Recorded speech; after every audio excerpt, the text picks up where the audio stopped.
Todavía tenía el tenedor en la mano cuando mi hermana Elena lo dijo. Lo dijo tranquila, sin alzar la voz, como quien anuncia que ya no hay pan en la mesa. Creemos que lo mejor es que te vayas y no vuelvas. No hubo pausa dramática, no hubo silencio incómodo antes. Solo la cena siguiendo, los cubiertos moviéndose, mi papá mirando su plato como si de repente la comida fuera lo más interesante del mundo. Mi mamá esperó exactamente 2 segundos y completó lo que Elena había dejado a medias. Lo dijo, bajito, casi con ternura, como si fuera un comentario sin importancia. La Navidad se siente mejor cuando tú no estás. Volteé a ver a mi papá. Todavía esperaba algo, una palabra, un gesto, cualquier cosa que dijera que lo que acababa de pasar no estaba bien. Nada, solo su cara cansada mirándome como si mi dolor también le pesara,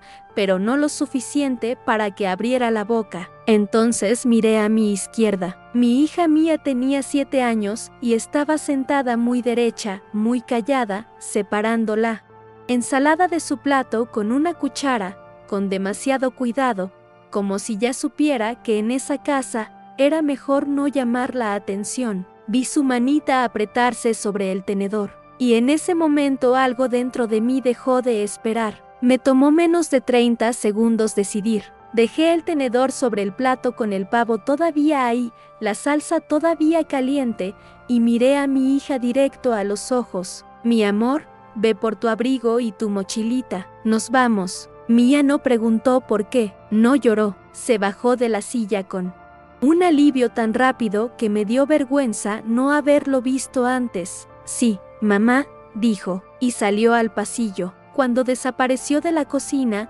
Elena cruzó los brazos y puso esa cara de siempre, esa que usaba cuando creía que ya había ganado. Carlos suspiró como si acabáramos de resolver un asunto de agenda y acomodó las servilletas sobre la mesa. Mi mamá apretó la boca. Laura, no hagas esto más difícil. Los miré a todos y sonreí. No fue una sonrisa alegre, no fue una sonrisa de derrota, fue la sonrisa de alguien que por fin entiende que no tiene caso seguir explicándose. Me levanté despacio, me limpié las manos y caminé hacia la cocina. Ellos me siguieron con la mirada esperando una escena, lágrimas, un reclamo, algo que después pudieran usar para decir que yo era la inestable. Me fui directo al gabinete junto a la barra y saqué 3 sobres. Mi hermana Elena es 6 años mayor que yo, y en mi familia eso siempre importó. 6 años era la diferencia entre ser la niña que todos admiraban y ser la que ya debía entender. Entre ser la princesa de la casa y ser la que recogía los platos. Elena fue la hija perfecta desde antes de saber leer. Mi mamá decía que había sido un milagro, como si la hubiera elegido a mano. Era bonita, obediente cuando había público, y sabía sonreír en el momento exacto. En el súper, las señoras le decían que educada, que linda, mientras yo iba detrás empujando el carrito. Si Elena lloraba, todos corrían. Si yo lloraba, era exagerada. A Elena le pagaron clases de baile, ropa bonita, viajes escolares. A mí me tocaba ayudar en la casa y no hacer preguntas. Si Elena opinaba, tenía carácter. Si yo opinaba, me creía mucho. En Navidad se notaba más que en ninguna otra época. Elena abría regalo tras regalo mientras todos la miraban. Se emocionaba perfecto, abrazaba perfecto, agradecía perfecto, y mi mamá adoraba eso. Yo recibía algo útil, una pijama, un suéter, un libro. Luego me daban una bolsa para juntar el papel. Durante mucho tiempo no pensé que estuviera mal. Cuando creces en una casa así, tardas en entender que eso no es normal, que el mundo no funciona así en todos lados, que hay casas donde a los hijos los quieren sin que tengan que ganárselo todos los días. De adolescente aprendí a hacerme pequeña. Supe que temas hacían suspirar a mi mamá y que palabras hacían que Elena pusiera los ojos en blanco. Aprendí a no pedir, a no opinar, a no ocupar demasiado espacio en ninguna conversación. Cuando me fui a estudiar, pensé que la distancia iba a mejorar las cosas. No me extrañaron. Extrañaron tener a quien culpar cuando Elena se frustraba, pero eso no es lo mismo. Conocí a Daniel a mis 20 y tantos. No era ruidoso ni presumido. Era de esos hombres que te acercan una taza de café sin hacerte sentir que te están haciendo un favor.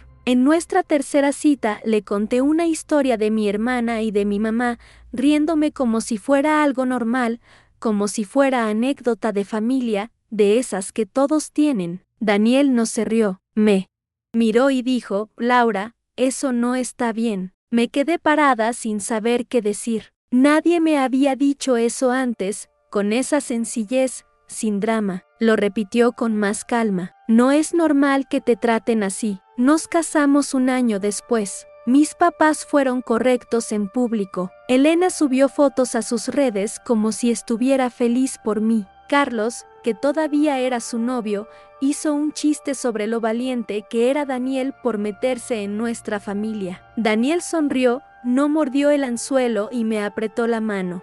Debajo de la mesa, Daniel era ingeniero civil. Trabajaba supervisando obras grandes, revisando estructuras, resolviendo problemas que la mayoría ni veía. Le gustaba construir cosas que duraran. Ganaba bien, no como para vivir con lujos absurdos, pero sí para estar tranquilos. Y como yo seguía intentando ganarme el cariño de mi familia, Daniel y yo empezamos a ayudar a mis papás. No era una fortuna, pero sí era constante, 4,000 pesos al mes, todos los meses, a veces más si salía una reparación, un recibo atrasado o alguna emergencia que curiosamente siempre aparecía justo después de que Elena compraba algo caro. Mis papás nunca lo agradecieron de verdad.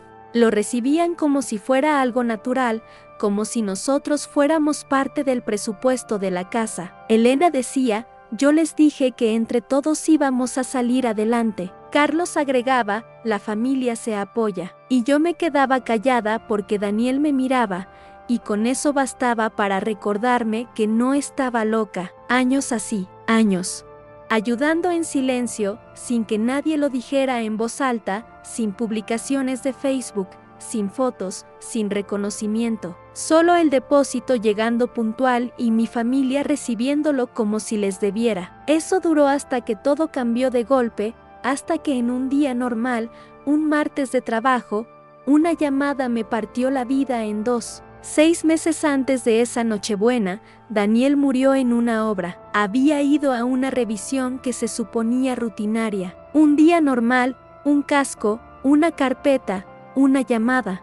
Pendiente conmigo para ver qué íbamos a cenar. Una plataforma de andamio falló debajo de él. Después supimos que hubo reportes previos, advertencias ignoradas, material que no debía usarse, prisas de entrega y ahorros mal entendidos. La empresa habló al principio de un accidente lamentable, como si esas cosas pasaran solas, como si el mundo simplemente a veces se cayera encima de las personas sin que nadie tuviera culpa. Pero el peritaje fue claro, se pudo evitar. Recuerdo la llamada, recuerdo el frío que me subió desde los pies hasta la nuca. Recuerdo haberme sentado en el piso de la cocina con el celular en la oreja pensando que eso no podía ser mi vida, que en un momento algo así no le pasa a una persona de verdad, pero sí era mi vida. Después del funeral todo se volvió práctico de la forma más cruel. Los recibos no esperaron a que yo dejara de llorar. Mía seguía necesitando uniforme, comidas, una mamá que no se deshiciera frente a ella, la ayuda de 4,000 pesos a mis. Papá se detuvo de inmediato, no como castigo, sino porque la realidad es que yo apenas podía sostener mi propia casa. Mi familia notó la falta de dinero más rápido que mi tristeza. Mi mamá empezó a llamarme más seguido, pero no para preguntarme cómo estaba, sino para decir con voz cuidadosa que si me estaba organizando bien, que si estaba administrando con cabeza. Elena me preguntó si tenía todo bajo control, como si la muerte de mi esposo hubiera sido un problema de presupuesto que yo podía resolver con una hoja de Excel. Carlos hizo un comentario sobre que los seguros siempre ayudan y se rió solo. Al principio aguanté más de lo que debía, porque pedirle algo a mi familia siempre fue como entregarles un cuchillo por el mango. Pero un mes no pude. Mía se enfermó, yo falté al trabajo, el carro necesitó reparación y los números ya no daban. Pedí poco,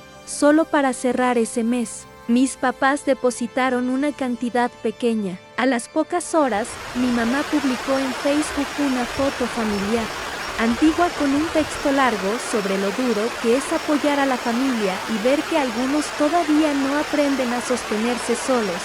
Y al final escribió: rezamos para que Laura salga adelante. Elena comentó primero: siempre estaremos para ella.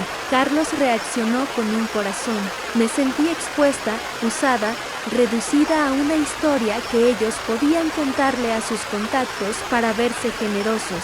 No dije nada, no corregí a nadie. Solo decidí no volver a pedirles nada y guardé silencio sobre lo único que iba a cambiar todo. El acuerdo no llegó rápido. No fue un cheque mágico después del entierro. Hubo abogados, trámites, peritajes y llamadas que me revolvían el estómago. La empresa negó responsabilidad. La aseguradora retrasó cada paso. Cada documento que firmaba parecía abrir otro problema. Contraté a un abogado porque no podía cargar con el duelo y esa pelea al mismo tiempo, porque había días en que levantarme a preparar el desayuno de Mía ya era todo lo que podía hacer. Durante meses sentí que hablaba contra una pared, hasta que unos días antes de Navidad, el acuerdo quedó cerrado. Entre el seguro de vida, la póliza de responsabilidad civil de la obra, la indemnización laboral y un convenio para evitar juicio, el total quedó en 38 millones de pesos. Vi la cifra confirmada en pantalla y no pude moverme durante un buen rato. No se sintió como suerte, no se sintió como premio, se sintió como ver el precio que el mundo le había puesto a la ausencia de Daniel. No salía a comprar nada, no cambié de vida ni de ropa. Seguía siendo yo, una viuda con una niña que necesitaba cenar, dormir y seguir creyendo que el mundo no era solo pérdida. Pero el dinero estaba ahí y lo primero que pensé fue si podía ayudarlos. A mis papás, a Elena, a mi familia. Pensé que si llegaba a esa cena con algo grande, por fin me iban a ver de otra manera. Esa noche no dormí. Me quedé tirada en la cama de ese cuarto prestado, mirando el techo, tratando de entender qué había pasado. Exactamente, no era la primera vez que me sentía de más en esa familia, pero había algo muy distinto en escucharlo dicho así, en voz alta, en la mesa de Navidad, con el pavo todavía caliente y los adornos colgados y todo fingiendo que era una noche normal. Pensé en todos los años que había intentado encajar, los cumpleaños que llegué con regalo y sonrisa aunque me recibieran con indiferencia, las reuniones donde Elena hablaba por encima de mí y yo me callaba porque no quería armar drama, los domingos que fui aunque no me invitaran de verdad, porque pensaba que si dejaba de ir, terminaría de perderlos, y todo eso, todo ese esfuerzo de años, había terminado en una sola oración dicha sin siquiera levantar la vista del plato. Me pregunté si siempre habían sentido eso y nunca me lo habían dicho, o si algo había cambiado, y cuanto más pensaba, más me daba cuenta de que probablemente siempre fue así, solo que ahora ya no se molestaban en esconderlo. A la mañana siguiente empaqué. No tenía mucho, la verdad.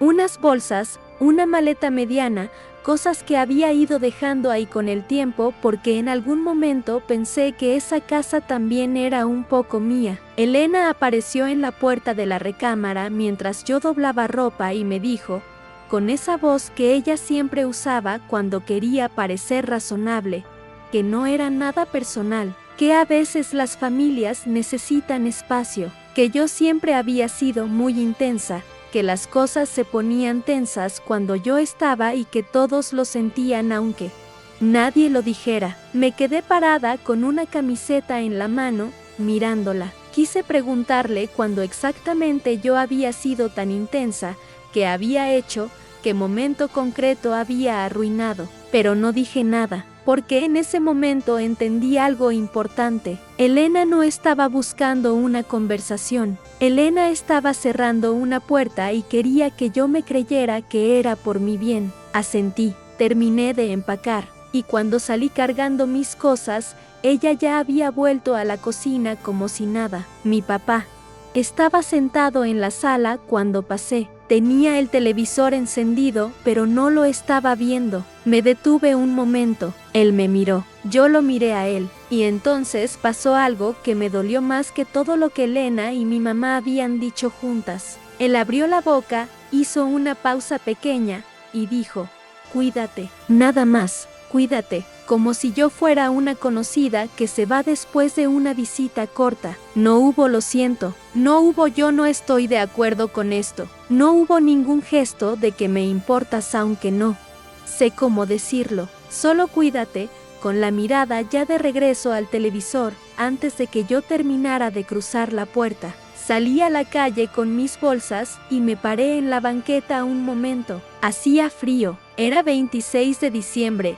Y la calle estaba vacía y silenciosa, de esa manera tranquila que tienen los días después de una fiesta grande. Y yo estaba parada ahí, afuera de la casa donde crecí, con todo lo que tenía en 2 bolsas de plástico y una maleta, preguntándome qué iba a hacer ahora. Me fui a donde mi amiga Rosario. Ella vivía sola en un departamento pequeño a 40 minutos de ahí, y cuando la llamé llorando desde la parada del camión, no me hizo ninguna pregunta. Solo me dijo: ya vente, y colgó. Llegué a su casa con los ojos hinchados y sin haber comido nada desde la noche anterior, y ella me abrió la puerta, me dio un abrazo largo, me sentó en su sofá y me puso un plato de comida enfrente sin decir nada. Eso fue todo lo que necesitaba en ese momento. No explicaciones, no alguien diciéndome qué hacer o cómo sentirme, solo un lugar donde existir sin tener que justificarme. Me quedé en su departamento 2 semanas,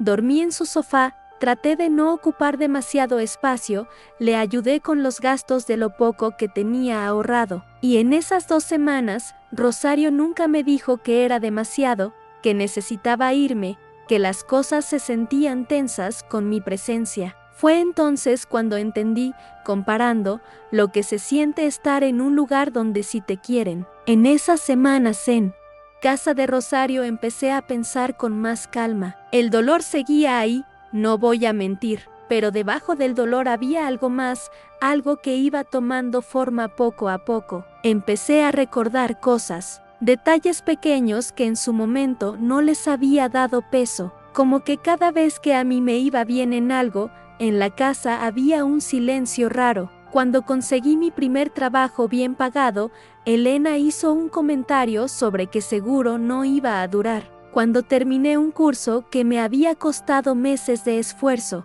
mi mamá preguntó si eso realmente servía para algo. Cuando estuve en una relación que me hacía feliz, de repente aparecían comentarios sobre que ese hombre no se veía de fiar, que yo siempre elegía mal, que mejor tuviera cuidado. Nunca lo sexta tan claro como en esas semanas, quieta, sin su ruido encima. Mi familia no me quería mal. Eso me hubiera resultado más fácil de aceptar. Lo que pasaba era peor, simplemente no les importaba si yo estaba bien o estaba mal, siempre y cuando no les quitara su paz. Conseguí un cuarto en renta en enero, chico, sin mucha luz, con una cocina compartida que olía a humedad los primeros días, pero era mío. Lo pagué con mis ahorros el primer mes y el siguiente ya lo cubrí con mi sueldo. Me compré una cafetera pequeña, colgué una foto que me gustaba en la pared, puse una planta en el alféizar de la ventana. Cosas simples, pero cada una se sentía como un acto deliberado de decir: yo existo, yo me quedo, yo construyo algo aquí aunque sea de a poquito. Hubo noches difíciles, claro, noches en las que agarraba el celular y pensaba en llamar a mi mamá o en escribirle a Elena para ver si podíamos hablar, pero siempre me detenía antes de marcar, no porque tuviera miedo, sino porque empezaba a darme cuenta de que no había nada útil al otro lado de esa llamada. No iba a encontrar lo que necesitaba ahí, y cada vez que resistía ese impulso, me sentía un poco más entera. Pasaron 3 meses, 4. No tuve noticias de mi familia, ningún mensaje, ninguna llamada, nada. Y lo más extraño fue que después del primer mes de silencio, dejé de esperar. Seguí mi vida. Trabajé, ahorré, salí con Rosario algunos fines de semana, empecé un curso que hacía tiempo quería tomar. La vida se fue acomodando de a poco, sin drama, sin grandes momentos, solo el día a día funcionando. Fue en esa calma donde empecé a entender algo que no esperaba entender tan pronto, que el dolor de que tu familia te rechace no desaparece, pero sí cambia. Deja de ser una herida abierta que sangra todo el tiempo y se convierte en algo más parecido a una cicatriz. Todavía está, todavía la sientes si la tocas, pero ya no te impide moverte. Y yo me estaba moviendo, despacio, pero me estaba moviendo. Entonces, un martes normal, completamente sin aviso, mi celular sonó con un número que no tenía guardado, pero que reconocí de inmediato. Era el licenciado Fuentes, un notario. Me dijo que era urgente que me presentara en su oficina, que tenía documentos relacionados con la sucesión de mi abuela Consuelo, que había fallecido semanas atrás.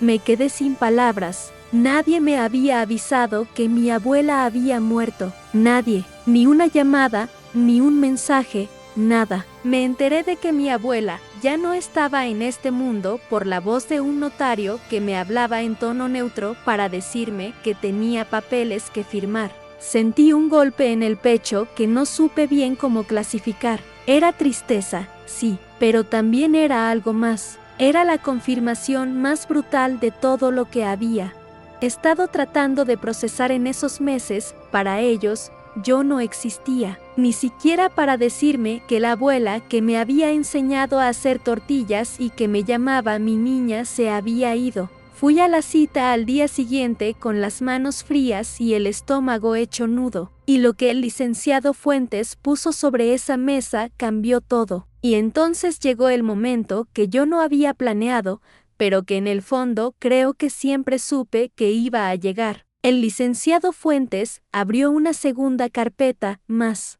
delgada que la primera, y la colocó en el centro de la mesa. Miró a mi mamá, luego a Elena, y habló con esa calma de quien sabe exactamente lo que está a punto de decir. La señora Consuelo dejó instrucciones muy claras respecto a la propiedad de Tepoztlán. Mi mamá se irguió en su silla. Elena cruzó los brazos, y yo me quedé quieta, porque no sabía nada de ninguna propiedad en Tepoztlán. Nunca había escuchado ese nombre en boca de mi abuela. El licenciado continuó. La casa en Tepoztlán, que llevaba en la familia desde 1974, había sido registrada a nombre de mi abuela desde siempre, sin copropiedad, sin deuda, sin complicación legal de ningún tipo. Era suya al 100%, y en ese documento, firmado 3 años antes de que ella muriera, con 2 testigos y sello notarial, mi abuela la había dejado a mi nombre, solo al mío. No había condiciones,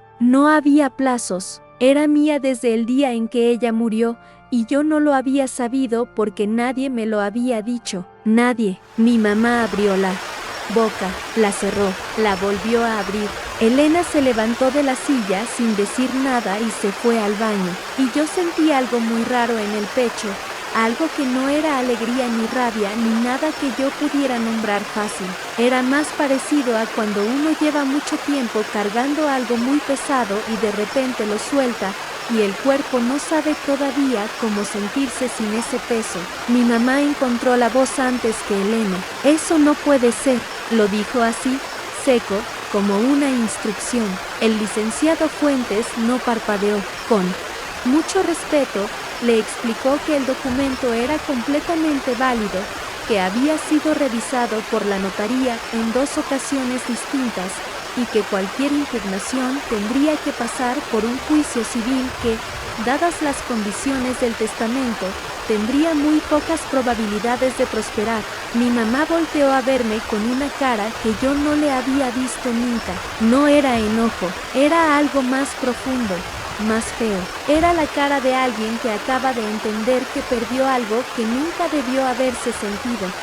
Suyo. Elena volvió del baño con los ojos rojos y se sentó en silencio. Nadie habló por un momento. Yo miraba la carpeta frente a mí sin terminar de procesar que adentro había papeles con mi nombre. Mi nombre, que en esa familia siempre había sonado como un trámite. El licenciado me preguntó si quería llevármela ese mismo día o prefería que la guardaran en la notaría unos días más. Le dije que me la llevaba. La puse en mi bolsa con las manos un poco temblando, no de miedo, sino de algo que tardé en reconocer como alivio. Un alivio enorme, del que da cuando uno descubre que alguien sí te vio, aunque ya no esté. Salí de esa notaría sin decirle nada a mi mamá ni a Elena. No porque quisiera ser grosera ni porque tuviera algo dramático que demostrar. Simplemente no tenía palabras, o si las tenía, pero ninguna que valiera la pena gastar ahí. Caminé hasta mi carro, me metí, cerré la puerta y me quedé sentada un rato sin arrancar. Pensé en mi abuela Consuelo, pensé en cómo siempre me buscaba. Cuando había algo importante que contarme, cómo me llamaba aparte después de las cenas para preguntarme cómo estaba de verdad, no de compromiso. Pensé en que ella me había visto crecer sola dentro de esa familia y que a su manera, con lo único que podía, había decidido protegerme. No me lo dijo, no me preparó, pero lo hizo. Y eso me rompió en dos, en el buen sentido, si es que eso existe. Lloré en ese carro como no había llorado en años. No por la casa, no por el dinero, no por ganarle nada a nadie. Lloré porque mi abuela me había querido de una forma que yo no había terminado de entender hasta ese momento, sentada sola en un estacionamiento con una carpeta en la bolsa y años de cenas de Navidad tratando de acomodarme en una mesa que nunca fue para mí. Los días que siguieron fueron raros. Mi mamá me llamó 2 veces. La primera vez no contesté. La segunda vez sí, y ella empezó a hablar de malentendidos y de que todo tiene una explicación y de que Elena en el fondo me quería. Yo la escuché, la dejé hablar. Y cuando terminó, le dije que entendía lo que me estaba diciendo, pero que no iba a hacer como si esa noche de Navidad no había pasado, que yo podía seguir teniéndola como mamá, pero que no iba a regresar a sentarme en esa mesa a fingir que todo estaba bien. Hubo un silencio largo. Ella dijo: "No seas dramática", y yo colgué, no con rabia, colgué con una calma que a mí misma me sorprendió, porque no era la calma de alguien que se está aguantando, era la calma de alguien que ya no tiene nada que aguantarse. Elena nunca me llamó, ni ese día, ni la semana siguiente, ni el mes que vino, y yo esperé un tiempo para ver si eso me dolía más de lo que pensaba, pero no. Lo que sentí fue más parecido al descanso, como cuando uno deja de escuchar un ruido que llevaba tanto tiempo ahí que ya ni lo notaba, y de repente hay silencio, y el silencio se siente increíblemente bien. Fui a Tepoztlán 2 semanas después. Fui sola, un martes por la mañana, sin decirle a nadie. La casa estaba cerrada con llave y yo tenía la llave porque el licenciado Fuentes me la había dado junto con la carpeta. Abrí la puerta y me quedé parada en el umbral un momento antes de entrar. Olía a madera vieja y a ese polvo tranquilo que tienen las casas cuando llevan tiempo sin gente, pero no era un olor triste, era el olor de algo que ha esperado. Caminé por cada cuarto, vi los muebles que mi abuela había escogido, las fotos en la pared, una cobija doblada en el respaldo de una silla que reconocí de inmediato porque era la cobija con la que ella me tapaba cuando me quedaba a dormir ahí de niña. Me senté en esa silla y tuve la cobija un rato en las manos. No lloré, ya no tenía más llanto guardado para eso. Solo me quedé ahí quieta, en silencio, en esa casa que ahora era mía, en ese espacio que mi abuela había decidido dejarme, y sentí que entendía por fin para qué había aguantado tanto tiempo. No para ganarle a nadie, no para demostrarle nada a mi mamá ni a Elena, sino para llegar hasta ese martes, sola y tranquila, con una cobija vieja en las manos y la puerta abierta al jardín. Hoy tengo 42 años, y esa casa en Tepoztlán sigue siendo mía. La renté un tiempo, la arreglé poco a poco, y hace unos meses decidí quedarme a vivir ahí una temporada, porque necesitaba saber cómo se sentía estar en un lugar donde nadie te hace sentir de más. Y se siente bien, se siente como algo que debía haberme dado mucho antes, aunque entiendo que las cosas llegan cuando pueden llegar y no siempre cuando uno quiere. Mi mamá y yo nos hablamos de vez en cuando, cordial, sin peleas, sin que nadie finja que somos más cercanas de lo que somos. Con Elena no hablo, no porque yo haya cerrado una puerta con llave, sino porque ella nunca tocó, y yo aprendí a no quedarme esperando del lado de puertas que nadie va a abrir. Si alguien que está escuchando esto está pasando por algo parecido, no tiene que ser una casa ni un testamento lo que te cambie la vida. A veces basta con entender que el lugar donde te hacen sentir invisible no es el único lugar que existe, que hay otras mesas, que hay otras puertas, y que el simple hecho de alejarte de lo que te hace daño ya es una forma de quererte. Mi abuela lo sabía, yo tardé en aprenderlo, pero lo aprendí. Yeah.